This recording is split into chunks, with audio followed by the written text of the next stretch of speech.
आदाब नाज़रीन, खबरनामे में आपका इस्तकबाल है। मैं हूं रेशमा आपके साथ। आइए नजर डाल लेते हैं इस वक्त की हेडलाइंस पर। वज़ीर आज़म नरेंद्र मोदी ने ज्ञान भारतम पोर्टल का किया आगाज। मखतूता की बैनुल-अक़वामी कॉन्फ्रेंस में अवाम से भी करने वाले हैं खिताब।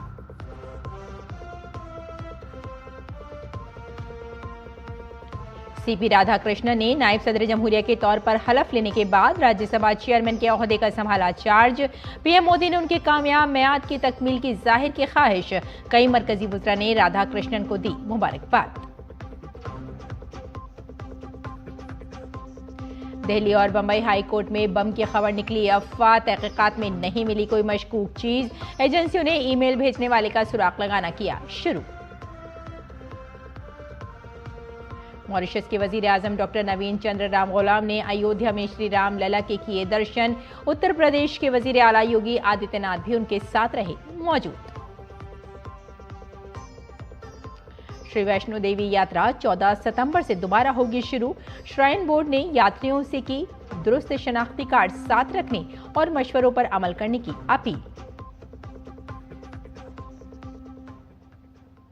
और आइए नाज़रीन, अब खबरों पर डालते हैं तफसील से नजर।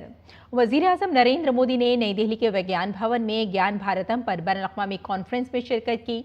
पीएम मोदी ने मखतूतात की डिजिटाइजेशन, तहफ़्फ़ुज़ और मखतूतात तक आवाम की रसाई को यकीनी बनाने के लिए ज्ञान भारतम पोर्टल, एक वक्फ डिजिटल प्लेटफॉर्म का आगाज़ किया। इस मौके पर पीएम मोदी ने अवामी इज्तिमा से भी खिताब करने वाले हैं। 13 सितंबर तक जारी रहने वाली इस कॉन्फ्रेंस का थीम मखतूतात की विरासत के जरिए भारत के इल्मी विरसे की बाजियाफ्त है। ज्ञान भारतम कॉन्फ्रेंस पहला बैनुल-अक़वामी प्लेटफॉर्म है जिसमें मुल्क भर से मुतल्लिक़ा अफराद को भारत के मखतूताती विरसे के तहफ़्फ़ुज़ और डिजिटाइज करने के लिए बातचीत और आगे बढ़ने का रास्ता बनाने के लिए मदऊ किया गया है। इसमें नायाब मखतूतात की नुमाइश और स्कॉलर्स की जानिब से अहम शोबों जैसे कि मखतूतात के तहफ़्फ़ुज़, डिजिटाइजेशन टेक्नोलॉजीज़, मेटा डेटा के मेयारात, कानूनी ढांचे, सकाफती सिफारतकारी और कदीम रस्मुल ख़त को समझने जैसे अहम शोबों की भी नुमाइश होगी। काबिल जिक्र है कि ज्ञान भारतम मिशन को एक जामे फ्रेमवर्क के तौर पर डिज़ाइन किया गया है ताकि तहफ़्फ़ुज़, डिजिटाइजेशन, स्कॉलरशिप और आलमी रसाई को मिलाकर भारत की मखतूताती विरासत को जिंदा किया जा सके। अगली खबर का रुख करते हैं। नौमुंतखब नायब सदर जमहूरिया सीपी राधाकृष्णन ने आज राज्यसभा के चेयरमैन का ओहदा संभाल लिया है। पार्लिमानी उमूर के वजीर किरण रिजिजू और राज्यसभा के नायब चेयरमैन हरिवंश ने नायब सदर सीपी राधाकृष्णन को राज्यसभा के चेयरमैन का ओहदा संभालने पर मुबारकबाद दी।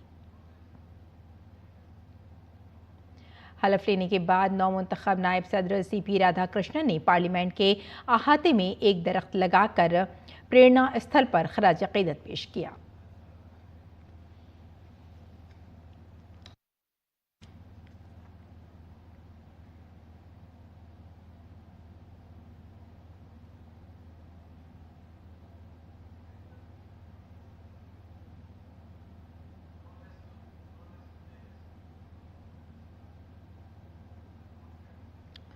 नायब सदर सीपी राधाकृष्णन ने पार्लियामेंट के अहाते में एक पौधा भी लगाया और आपको यहाँ बताते चलें कि आज ही सीपी राधाकृष्णन ने हलफ लिया है और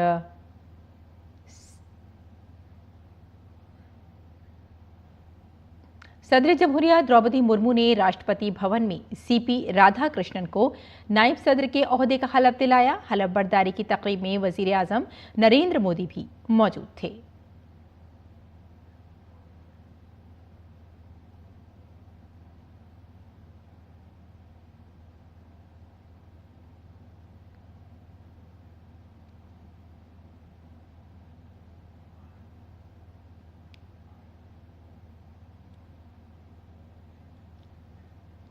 वज़ीर आज़म नरेंद्र मोदी ने एक्स पर सीपी राधाकृष्णन की हलफ बर्दारी की तकरीब की तस्वीर शेयर की। इन तस्वीर के साथ उन्होंने लिखा, सीपी राधाकृष्णन जी की तकरीब हलफ बर्दारी में शिरकत की। एक अवामी खिदमत के लिए वक्फ एक मुलाजिम के तौर पर उन्होंने अपनी ज़िंदगी कौम की तामीर, समाजी खिदमत और जमहूरी अख्तार को मजबूत करने के लिए सर्फ कर दी। मैं अवाम की खिदमत के लिए वक्फ नायब सदर के तौर पर उनकी कामयाब मुद्दत की तकमील की दुआ करता हूँ।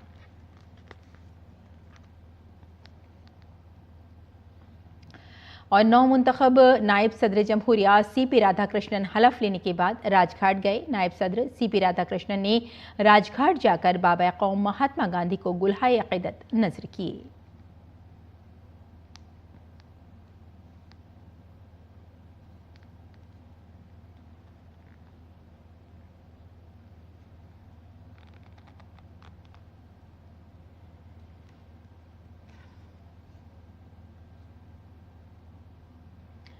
आपको बता दें कि CP राधाकृष्णन राजघाट पहुंचे, महात्मा गांधी को गुलहाए अक़ीदत उन्होंने नजर किए। CP राधाकृष्णन नायब सदर के तौर पर उन्होंने आज हलफ लिया है।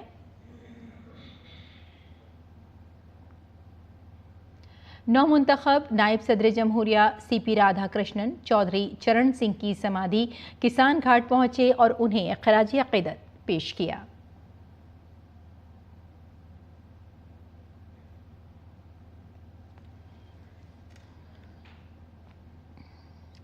अगली खबर का रुख करते हैं। मॉरिशस के वजीर आजम डॉक्टर नवीन चंद्र राम गुलाम अपनी अहलिया के साथ अयोध्या में वैदिक मंत्रों के साथ श्री रामलला का उन्होंने दौरा किया और पूजा अर्चना की। इस दौरान उत्तर प्रदेश के वजीर आला योगी आदित्यनाथ भी उनके साथ मौजूद थे। CM योगी आदित्यनाथ ने मॉरिशस के वजीर आजम को लेकर पूरे मंदिर के बारे में जानकारी दी और उन्हें वाकिफ कराया।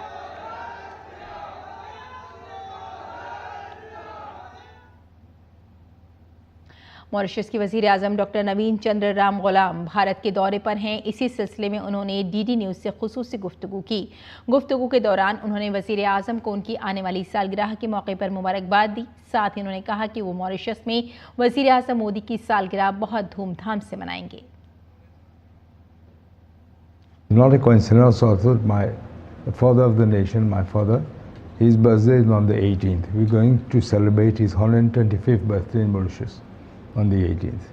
And today it gives me great pleasure to wish, I was the first one to wish him already, 1 week ahead, happy birthday, because we want to see him in good health and able to lead this country as he's doing at the moment.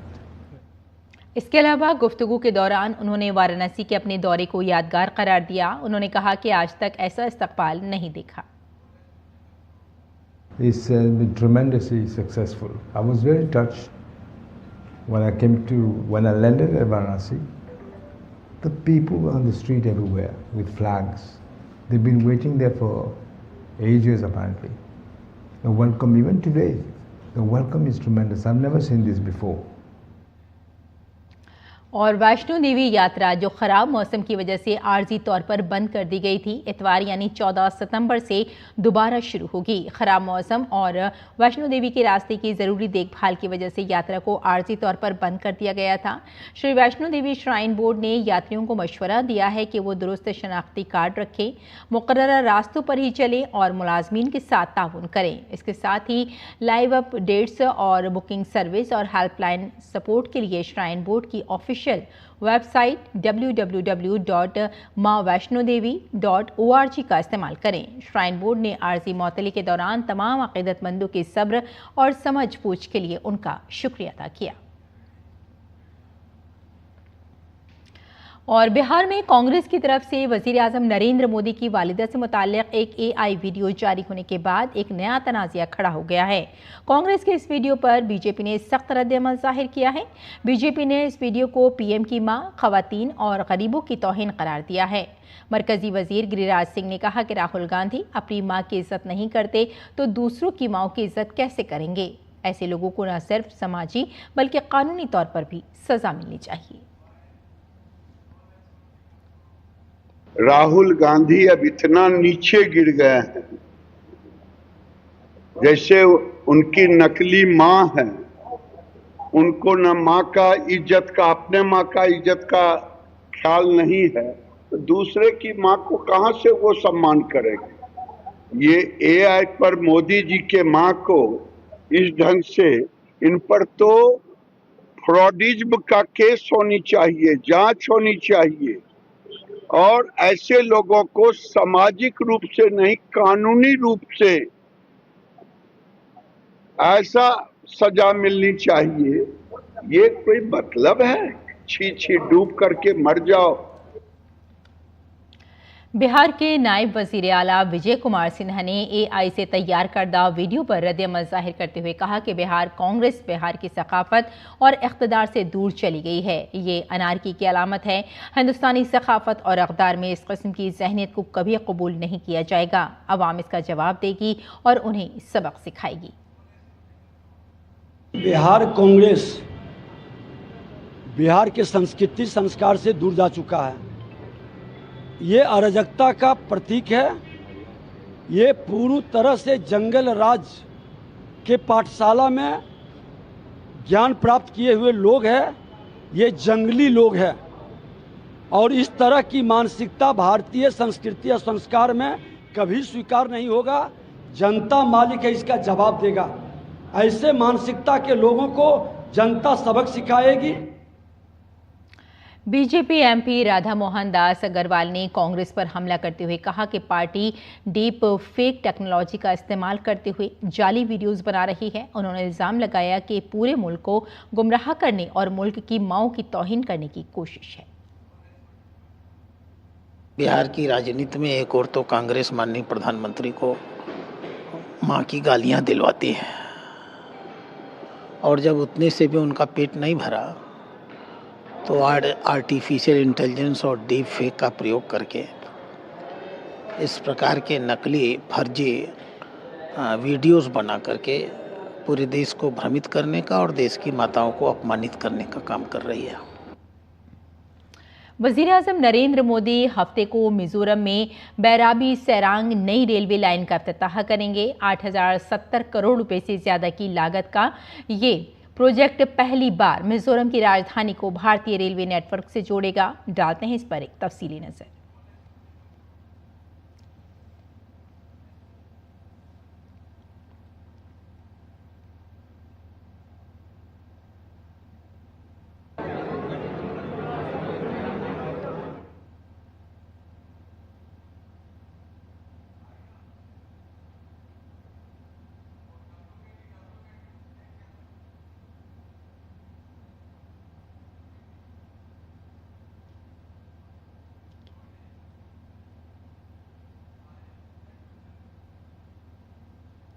प्रकृति के गोद में बसा मिजोरम को rail connectivity का तोहफा शनिवार को मिलने जा रहा है, जब प्रधानमंत्री नरेंद्र मोदी रेलवे लाइन का उद्घाटन करेंगे और इसी के साथ पूर्वोत्तर के इस राज्य को रेल कनेक्टिविटी का तोहफा मिल जाएगा। सारंग और बैराबी के बीच 51 किलोमीटर लंबी रेल लाइन का निर्माण किया गया है, जिसमें इस ब्रिज ने, जो हमारे ठीक पीछे आपको दिखाई पड़ रहा है, एक महत्वपूर्ण भूमिका निभाई है। यह ब्रिज जमीन से तकरीबन 114 मीटर ऊपर तैयार किया गया है, जो देश का दूसरा सबसे बड़ा ब्रिज है। प्रधानमंत्री नरेंद्र मोदी ने 2014 में इस ब्रिज समेत तकरीबन जो ये रेलवे परियोजना है इसका शिलान्यास किया था, लेकिन इस ब्रिज के निर्माण में 5-6 वर्षों का जहां समय लगा, वहीं पूरी जो परियोजना है वो लगभग 11 वर्षों में बनकर तैयार हुआ है और यह ब्रिज जो है 5 से 7 वर्षों में बनकर तैयार हो गया, जिसमें भारतीय रेल के इंजीनियरों का एक बेहतरीन कारीगरी हम कह सकते हैं। और इससे ये साफ पता चल रहा है कि भारतीय रेल के जो जांबाज इंजीनियर हैं उन्होंने कितनी मशक्कत की होगी इस ब्रिज के निर्माण में, जिससे कनेक्टिविटी के मोर्चे पर हिंदुस्तान समृद्ध हो रहा है। कैमरामैन मोंटी के साथ मिजोरम की राजधानी आइजॉल से मैं राजेश राज, डीडी न्यूज के लिए। तो वज़ीर-ए-आज़म नरेंद्र मोदी कल मिजोरम में नौ तामीरशुदा बैरागी सैरांग रेलवे लाइन का इफ्तिताह करेंगे। तकरीबन 51 किलोमीटर तवील रेलवे लाइन पर कई बड़े पुल हैं, जिनमें से एक पुल जमीन से 114 मीटर ऊंचा है।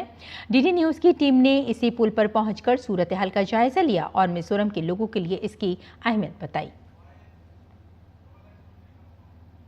प्रकृति की गोद में बसा मिजोरम की राजधानी आइजॉल को रेल कनेक्टिविटी का तोहफा मिलने जा रहा है।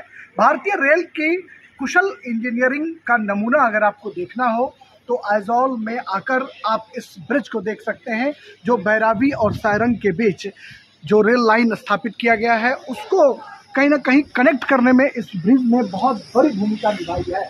इसी ब्रिज के नहीं बनने की वजह से आइजॉल जो है वो रेल लाइन से कनेक्ट नहीं था।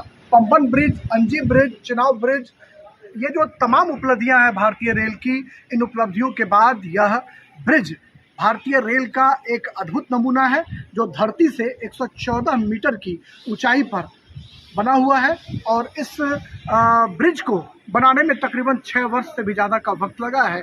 भारतीय रेल कह सकते हैं कि रोज नई प्रगति की इबारत लिख रहा है।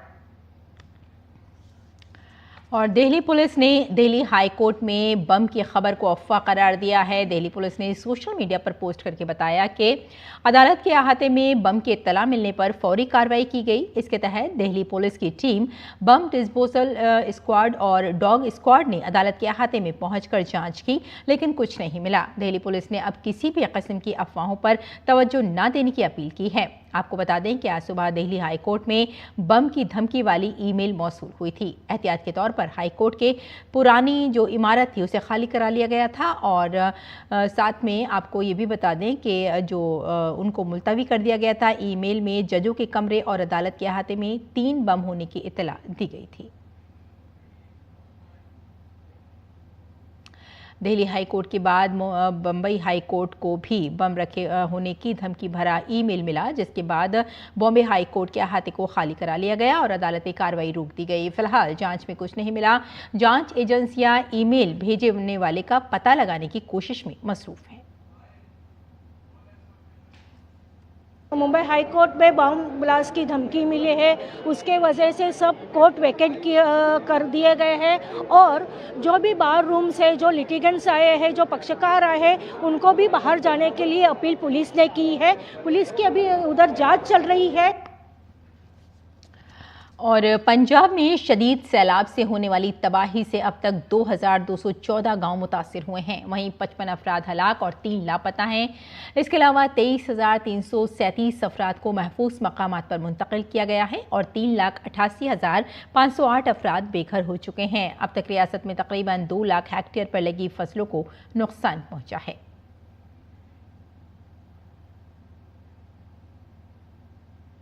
और वज़ीर ख़ारजा डॉक्टर एस जयशंकर ने पोलैंड के वज़ीर ख़ारजा राडोस्लो सिकवेर्स्की से बात की। एक्स पर मालूमात मुश्तरक करते हुए डॉक्टर एस जयशंकर ने लिखा कि आज मैंने पोलैंड के वज़ीर ख़ारजा से बातचीत की है। उन्होंने पोलैंड की सिक्योरिटी से मुताल्लिक़ हालिया वाक़े पर अपनी तशवीश का इज़हार किया। मैंने इस बात पर जोर दिया कि भारत दुश्मनी को जल्द ख़त्म करने और यूक्रेन तनाज़े के मुस्तक़िल हल के हक़ में है। और जुनूबी मगरबी ज़िले के ऑपरेशन सेल ने एक बड़ी कार्रवाई करते हुए दिल्ली से 4 गैर कानूनी बांग्लादेशी शहरियों को गिरफ्तार किया है। इनके पास से बांग्लादेशी शनाख्ती कार्ड भी बरामद हुए हैं। ज़रूरी कानूनी कार्रवाई के बाद दिल्ली FRRO की मदद से उनकी मुल्क बदरी का अमल शुरू कर दिया गया है। इनमें 1 मर्द और 3 ख़वातीन शामिल हैं जो साल 2017 से भारत में गैर कानूनी तौर पर रह रहे थे। गिरफ्तार अफराद की शनाख्त ढाका के जुनूबी पारा की रिहायशी फरजाना अख्तर के नाम से हुई है। वहीं अकरू खान और नजमा बेगम बांग्लादेश के ज़िला जैसोर की रहने वाली हैं। इसके अलावा रेशमा अख्तर बांग्लादेश के शहर पालीरार की रहने वाली हैं। और नई दिल्ली में नामजद अमरीकी सफ़ीर सर्जियो गौर ने कहा कि भारत अमरीका ताल्लुकात दुनिया के अहम तरीन ताल्लुकात में से एक है। अपनी सीनेट की तकरीर के दौरान गौर ने भारत को एक स्ट्रेटेजिक पार्टनर के तौर पर बताया। उन्होंने कहा कि भारत का जोग्राफियाई महल वक़ू, इक़्तिसादी तरक्की और फ़ौजी सलाहियतें मुश्तरका सिक्योरिटी मफादात को आगे बढ़ाने में अहम हैं। गौर ने कहा कि वो भारत के साथ दिफाई और सिक्योरिटी ताउन को मज़ीद वुसअत देने को अवलीन तरजीह देंगे। उन्होंने कहा कि इसमें मुश्तरका फ़ौजी मशक़ों में इजाफा, दिफाई निज़ाम और मुश्तरका प्रोडक्शन का फ़रोग़ और साथ में अहम दिफाई सौदों को यकीनी बनाना वगैरह शामिल है। उन्होंने कहा कि भारत की 140 मिलियन आबादी और भारत का तेज़ी से बढ़ता हुआ मुतवस्सित तबका अमेरिका के लिए आर्टिफिशियल इंटेलिजेंस से लेकर दवासाजी तक के अहम शोबों में बहुत से मौक़े फराहम करने में मददगार साबित होगा। Our president has a deep friendship with Prime Minister Modi, and that is something that is unique. In fact, if you have noticed, when he has gone after other nations, he tends to go after their leaders for putting us in that position and for the United States imposing those tariffs. When the president has been critical of India, he has और Brazil की supreme court के जजों की एक panel ने साबिक सदर Jair Bolsonaro को 2022 में इंतखाबी शिकस्त के बावजूद इख्तदार में रहने के लिए बगावत की कोशिश का मुजरिम करार दिया। जस्टिस अलेक्जेंडर डी मॉरिस ने सज़ा सुनाते हुए ऐलान किया कि अदालत की अक्सरियत ने बोल्सोनारो को एक मुसल्ह मुजरिमाना तंजीम की क़यादत करने, जमहूरी कानून की हुक्मरानी को पुरतशद्दुद तरीके से ख़त्म करने की कोशिश करने, बगावत को अंजाम देने और दिफाई इमलाक और सकाफती असासों को नुकसान पहुंचाने का मुजरिम पाया। फैसले में यह भी वाज़ेह किया गया कि बगावत की कोशिश मंसूबाबंद थी। अक़वाम मुत्तहिदा की सलामती कौंसिल पोलैंड की फ़िज़ाई हुदूद में मुबैना तौर पर ड्रोन की मुदाखलत के मामले पर बहस करेगी। पोलैंड के सदर ने इसे रूस के लिए वार्सा और नेटो के रद्दअमल को जांचने का एक तरीक़ा करार दिया है। इस वाक़े के बाद पोलैंड ने सख्त इक़दाम करते हुए बेलारूस और यूक्रेन के साथ अपनी मशरक़ी सरहदों पर ड्रोन परवाज़ों पर पाबंदी लगा दी है और वहाँ छोटी फ़िज़ाई आमद-ओ-रफ़्त को भी महदूद कर दिया है। और खेल की खबरों की बात करें तो नेशनल रैंकिंग टेनिस चैंपियनशिप के ऑर्गेनाइजिंग सेक्रेटरी और टेबल टेनिस के साबिक खिलाड़ी जिनेंद्र जैन का कहना है कि गुज़िश्ता चंद सालों में मुल्क में खेल के शोबे में बड़ी तब्दीली आई है। उन्होंने कहा कि स्पोर्ट्स पॉलिसी और स्पोर्ट्स लॉ का आने वाले दिनों में मुस्बत असरात नजर आएंगे। देखिए हमारे नुमाइंदे सुशील कुमार की जिनेंद्र जैन के साथ ये खुसूसी बातचीत। National ranking table tennis championship में देश भर से दिल्ली पहुंचे खिलाड़ियों के बीच शानदार मुकाबला देखने को मिला। इस मंच पर जहां युवा खिलाड़ी मिले, अनुभवी खिलाड़ी मिले, वहां इस मंच पर कुछ पूर्व टेबल टेनिस खिलाड़ी भी नजर आए। इस वक्त मेरे साथ जिनेंद्र जैन मौजूद हैं जो कि अपने समय में एक दमदार टेबल टेनिस खिलाड़ी हुआ करते थे। हमने देखा इस मंच पर 3000 से ज़्यादा खिलाड़ी पहुंचे और अपना जो है बेहतरीन खेल का प्रदर्शन किया। जो ये पार्टिसिपेशन है ये क्या बयां कर रहा है कि देश में जो है स्पोर्ट्स कल्चर किस लेवल तक जा चुका है? अभी पिछले दिनों एक टूर्नामेंट में 2560 एंट्रीज आई थी और इसमें 3000 है और इसके लिए हमारी दिल्ली टेबल टेनिस एसोसिएशन की पूरी टीम जिम्मेदार है, जो पिछले एक महीने से लगातार लगे हुए थे। अपने दिल्ली के प्लेयर्स को भी हम लोग रिक्वेस्ट कर रहे थे कि ज़्यादा से ज़्यादा मात्रा में आप यहाँ पे पार्टिसिपेट करिए। मुझे लगता है कि टेबल टेनिस जो है एक ग्रोइंग स्पोर्ट्स है। कभी आज से 10-12 साल पहले जब दिल्ली में हुआ था तो शायद हमारे को तकरीबन 700 एंट्रीज थी। आप डिफरेंस देख सकते हो, 12 साल के अंदर आज 4 गुना एंट्रीज हो गई है। हम देख रहे हैं कि जिस तरह से पिछले कुछ सालों में स्पोर्ट्स बदला है। आप पुराने टेबल टेनिस प्लेयर रहे हैं, आप टेबल टेनिस में क्या चेंज देख रहे हैं? पहले मुझे जहाँ तक ध्यान है, जब भी बच्चे खेलते थे तो उनका ये सोचते थे किसी तरह हम ओलंपिक के लिए क्वालिफाई हो जाए, एशियन के लिए क्वालिफाई हो जाए। आज मैं ये कहता हूँ, लाइक मेरा बेटा है पायस जैन, वो भी चीज़ है। आज ये कहते हैं बच्चों को सिर्फ खेलना नहीं है, वो जीतना चाहते हैं। हमारा एक मिनिमम मानक हो गया है कि कॉमनवेल्थ तो हम जीत ही रहे हैं, हम ये सोचते हैं कि एशियन में भी हम जीते और हर बच्चा ये चाह रहा है जो ऊपर आ रहा है कि वो ओलंपिक में भी मेडल ले। सरकार खेलों को लेके बहुत ज़्यादा सीरियस है। खेल नीति हो चाहे स्पोर्ट्स लॉ हो, अभी हाल फिलहाल हमने देखा गवर्नमेंट लेके आई है। इसका जो हमारी फेडरेशन है, जो एसोसिएशन है, जो कोचिंग की प्रक्रिया है, जो फेडरेशन का जो प्रशासनिक जो एक ढांचा है, उसमें कितना सुधार होगा? इस सुधार का खिलाड़ियों को कितना लाभ मिलेगा? देखिए, मैं ये मानता हूँ कोई भी सुधार जब लाया जाता है वो किसी सोच के ऑब्जेक्टिव से लाया गया है। जहाँ पे पॉलिटिशियंस इन्वॉल्व है, जहाँ बिजनेसमैन इन्वॉल्व है पैसा लाने के लिए, वहीं अच्छे से अच्छा प्लेयर ज़रूरत है ताकि खेल में क्या कमियां हैं वो बता सके। तो जो ऑब्जेक्टिव है बिल्कुल सही है, खेलों को आगे ले जाने के लिए आया है ताकि ज़्यादा से ज़्यादा अच्छे से अच्छे लोग आ सके। जाहिर सी बात है कि खिलाड़ी भी सीरियस हैं, सरकार भी सीरियस है और खेलों के विकास के लिए खेल नीति आई, स्पोर्ट्स लॉ आया, जिसका खिलाड़ियों के खेल पे असर तो पड़ेगा ही, प्रगति तो होगी ही। साथ साथ में फेडरेशन और एसोसिएशन भी एक तय मानक के हिसाब से कार्य करेंगे जिनका खिलाड़ियों के प्रदर्शन पे साफ असर पड़ेगा। कैमरा विनोद ओझा के साथ में सुशील कुमार, DD न्यूज़, दिल्ली। और हांगकांग ओपन बैडमिंटन टूर्नामेंट में आज भारत के 2 खिलाड़ी लक्ष्य सेन और आयुष शेट्टी आमने सामने होंगे। प्री क्वार्टर फाइनल में भारत के आयुष शेट्टी ने हैरानकुन तब्दीली के साथ 5वें सीड याफ्ता जापानी खिलाड़ी कोडाई नारुका को शिकस्त दी। आयुष ने यह मैच 21-19, 12-21, 21-14 से अपने नाम किया। इससे पहले लक्ष्य सेन ने प्री क्वार्टर फाइनल में भारत के ही एक और खिलाड़ी HS प्रणॉय को शिकस्त दी। लक्ष्य सेन प्रणॉय के खिलाफ मैच 15-21, 21-18, 21-10 से उन्होंने अपने नाम किया। तो नाज़रीन, खबरनामे में फिलहाल इतना ही। इजाजत दें। आदाब।